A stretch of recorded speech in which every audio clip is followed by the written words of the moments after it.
Green Parrots in a Cage. A very good morning to all my dear students. Today I am going to teach you the story Green Parrots in a Cage by Gopi Gauba, who was a journalist and a short story writer. In this story, she has very beautifully captured the anguish of a family at the time of partition in 1947. जब India और पाकिस्तान अलग हो रहा था उस time बहुत सारे लोग जो है इधर उधर हो रहे थे। कोई अपने एंसेस्टर्स हाउस, अपना खुद का घर जहाँ उन्होंने सालों साल गुजारे हैं, उनको छोड़कर उन्हें बहुत दूसरी जगह, अनजान जगहों में जाके बसना पड़ रहा था। तो ऐसे सिचुएशन में जो लोग जो है वो लोग बहुत तरह के ट्रॉमेटिक इम्पैक्ट को लोगों ने सफ़र किया, जैसे कि मेंटल डिस्टर्बेंस, इमोशनल ब्रेकडाउन, बहुत सारी चीज़ों को उन्होंने फेस किया। तो इस कहानी में भी कुछ इसी तरह का हम लोग इम्पैक्ट देखेंगे पार्टीशन का। इसके अलावा we will also see parallel to this story that there are two parrots in a cage who are longing for freedom. So when they get freedom, what do they do? So here we go. So ये जो पहला page है, page number 77, इसमें ये बताया गया है कि राइटर के घर के बाहर जो है वो एक तोता बेचने वाला एक आदमी पगड़ी पहने हुए, जिसको हम लोग टर्बन कहते हैं, वो उनके घर के दरवाजे के पास तोते बेचने के लिए आया हुआ था। राइटर ने तोता लेने से मना कर दिया क्योंकि वो बहुत ही अफसोस कर रही थी उन तोतों को पिंजरों में देखकर, और फिर उनका ये भी कहना था कि दिन बहुत ही सुंदर था, बट वो जो पिंजरा था उन तोतों के लिए बहुत ही छोटा था। फिर राइटर के साथ उनका एक छोटा सा 3 साल का बेटा रहता है। ये बेटा कुछ 1 मिनट पहले अपनी माँ का हाथ हल्का से पकड़े हुए था, बट पैरट्स को केज में देखने के बाद, ठीक है, और उनकी एंटिक्स को देखने के बाद, पैरट्स की सिली बिहेवियर, पैरट्स का उछलना कूदना, ठीक है, पैरट्स का एक जगह से दूसरी जगह मूव करना, ठीक है, उसके बीक्स, रेड रेड बीक्स को देखकर, नॉबली क्लाउड्स को देखकर, ये सारी चीज़ों को देखकर जो है वो छोटा सा 3 साल का बच्चा बहुत ही ज़्यादा अट्रैक्ट हो रहा था पैरट्स की तरफ, वो बहुत ही ज़्यादा फैसिनेटेड हो रहा था। राइटर का ये भी कहना है कि पैरट्स जो थे वो बहुत ही विकेड थे, उनके छोटे छोटे टाइनी टाइनी ब्लैक कलर के आईज थे, एंड ऑब्वियसली पैरट्स है तो उनके मुंह में तो ज़ुबान होगी ही, और ज़ुबान कैसी होती है पैरट्स के हम सब अच्छी तरह से जानते हैं, राइट, ठीक है, वो बहुत ही मिस्चीवियस टंग था उसका, बहुत ही अनोइंग वाला। बट यही चीज़ें जो है, यही पैरट्स की जो एंटिक्स बिहेवियर थी, यही चीज़ जो है वो बहुत ज़्यादा राइटर को एज वेल एज उसकी 3 साल के बेटे को अट्रैक्ट किया कर रहा था, फैसिनेट कर रहा था, ठीक है। बेचने वाला ने इस चीज़ को कैच कर लिया और वो 3 साल की लड़की की तरफ देखकर मुस्कुराता है और उसे ललचाता है। कैसे? वो उस पिंजरे को क्या करता है, लड़के के सामने और गोल घुमाता है, ठीक है, ताकि वो और इन यंग बर्ड्स की खूबसूरती को देखकर क्या हो जाए, अट्रैक्ट हो जाए और वो उसे खरीद ले, ठीक है। तो ये बच्चा जो है 3 साल की उम्र का, वो इन सारी चीज़ों को देखकर बहुत ही अपीलिंग तौर पे अपनी माँ की तरफ देखता है। अपीलिंग तौर पे मतलब कि मदर, मुझे क्या, ये पैरट्स प्लीज़ मेरे लिए ले लो, इस तरह की आँखों से वो अपनी माँ को रिक्वेस्ट करता है, ठीक है। मदर है, ऑब्वियसली वो अपने बच्चे की ख्वाहिश को बेहतर तरीके से समझ चुकी थी। फिर ये आदमी जो है बेचने वाला, पैरट्स बेचने वाला, वो कहता है कि आई नीड द मनी, कि मुझे कुछ पैसे की ज़रूरत है, मुझे टिकट खरीदना है अपने घर जाने के लिए। Now here will move on to page number 78।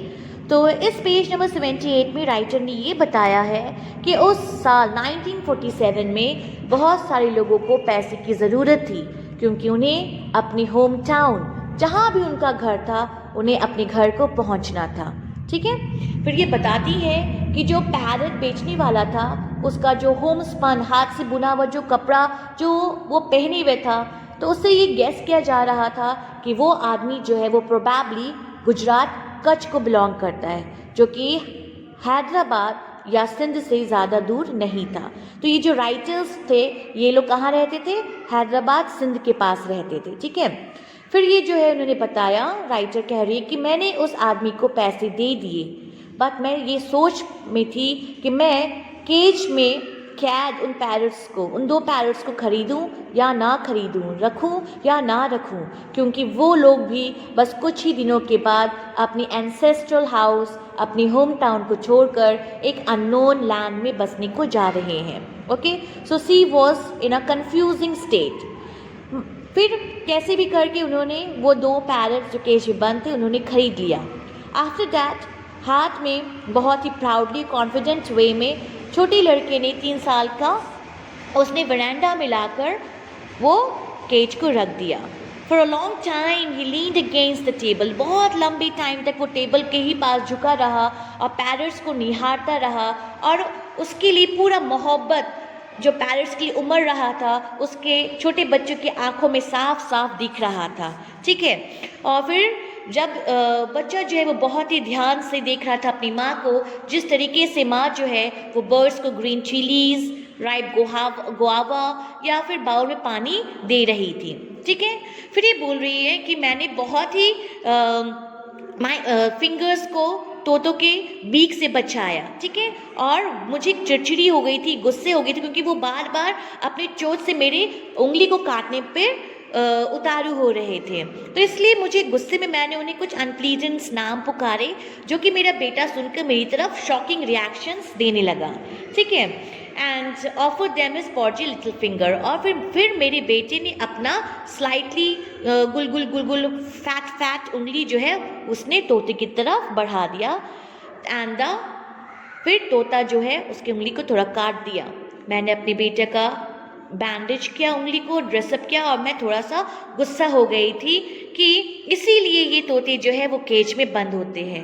My sun heard me. मेरा बेटा इस बात को राइटर के बेटे ने सुना और वो समझ गया कि माँ जो है वो कुछ अच्छी बातें नहीं कर रही है. ठीक है, नाउ अब इनके घर के पास से सिर्फ एक ही मॉस्क दिखता था, और वहाँ पे बहुत सारे पीजन्स थे, और उसमें एक पिकॉक भी रहते थे. Green parrots. I finally decide needed a large garden. तो राइटर ये बता रही है कि मैंने यही डिसाइड किया कि ग्रीन पैरट्स जो है उन्हें पिंजरे में रखा नहीं जा सकता, उन्हें एक बड़ा सा गार्डन या एक बड़ा सा खुला माहौल चाहिए. ठीक है, सो दैट इज़ वाई फिर राइटर जो है, you see in the next page number 77, ये बता रही है कि इसलिए मैंने सोचा कि हमारा जो शहर के किनारे में जो ऑर्चर्ड है वहाँ पे जहाँ पे बहुत सारे फल के पेड़ है, पॉन्ड्स है, डक्स है, ठीक है, गार्डनर्स है, मतलब एक खुला, वहाँ पे गार्डनर भी रहती जिनका नाम रमैया है, वहाँ पे मैं जाके इन तोतों को छोड़ देती हूँ. ठीक है, so it was a month before I could go to that orchard.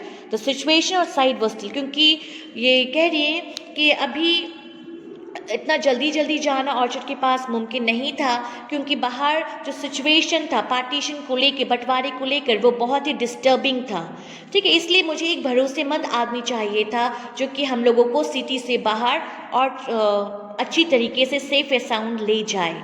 ठीक है, तो फिर उन्होंने क्या बताया, ये बता रही कि हमारा एक आदमी था जिसका नाम था दीन मोहम्मद. वो हम लोग उनके साथ बहुत ही लंबे टाइम तक था, बट उसने रिस्क लेने से मना कर दिया, और उन्होंने कहा कि ऑर्चर्ड जो है वो यहाँ से बहुत दूर है, तो प्लीज़ आप ना ही जाए.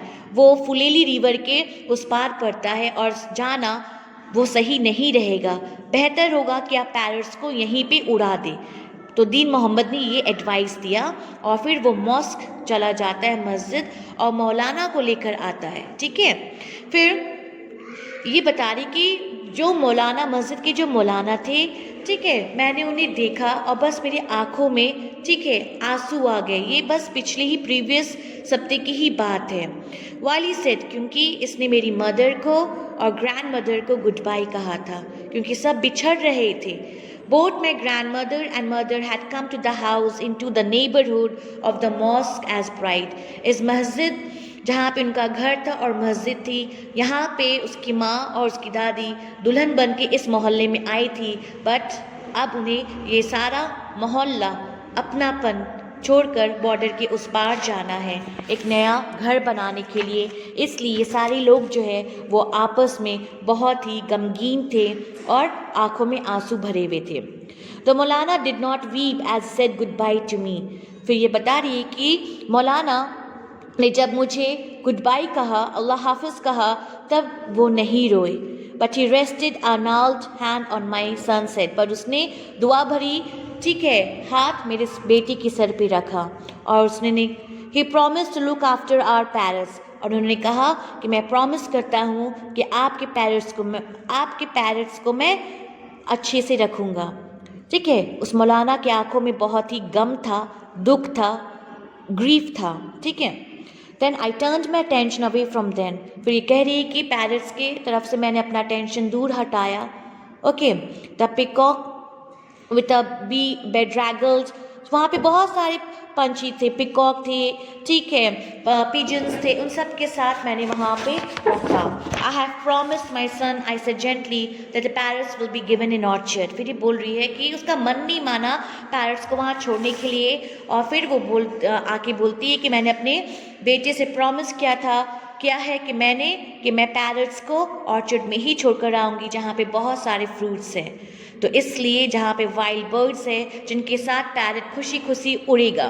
ठीक है, तो फिर उसने बोला कि ओल्ड मौलाना को उसने थैंक यू कहा और बोला कि मेरे father, to look after my father, ठीक है, जो कम्युनिटी के हेड है उसकी तरफ देखने के लिए। और फिर आफ्टरनून का टाइम हो गया था, देखते देखते वो लोग ऑर्चर्ड पहुंच गए। दीन मोहम्मद हैड मोर और less taken to his bed after leaving my grandmother and mother. तो दीन मोहम्मद तो उनको ऑर्चर्ड छोड़ने के लिए नहीं गया, उसने एक दूसरे आदमी को भेजा जिसका नाम था खान साहब। ठीक है, वो एक यंग पठान, टॉल और बहुत ही ईमानदार था। उनके साथ ये लोग जो है वो ऑर्चर्ड के लिए निकल गए। ठीक है, राइटर की गोद में उसका बेटा जो है वो बैठा था और बातें हो रही थी। ठीक है, तो ये जब जा रही थी तो वो पूरा याद कर रही थी कि वो पहाड़, वो ज़मीन, ठीक है, सारी चीज़ें जो उसने बचपन से देखते आए, बट अब वो सारी चीज़ जो है वो छूट जाएगा, वो बॉर्डर के उस पार छूट जाएगा। और ये सारी चीज़ों को याद करते करते वो बहुत ही, उसके आंखों में आंसू भर आया और सब कुछ ऐसा लग रहा था कि सारी चीज़ों को एक्सेप्ट करना पॉसिबल नहीं है, क्योंकि अब ये कुछ भी दोबारा नहीं दिखने वाला बिकॉज ऑफ पार्टीशन।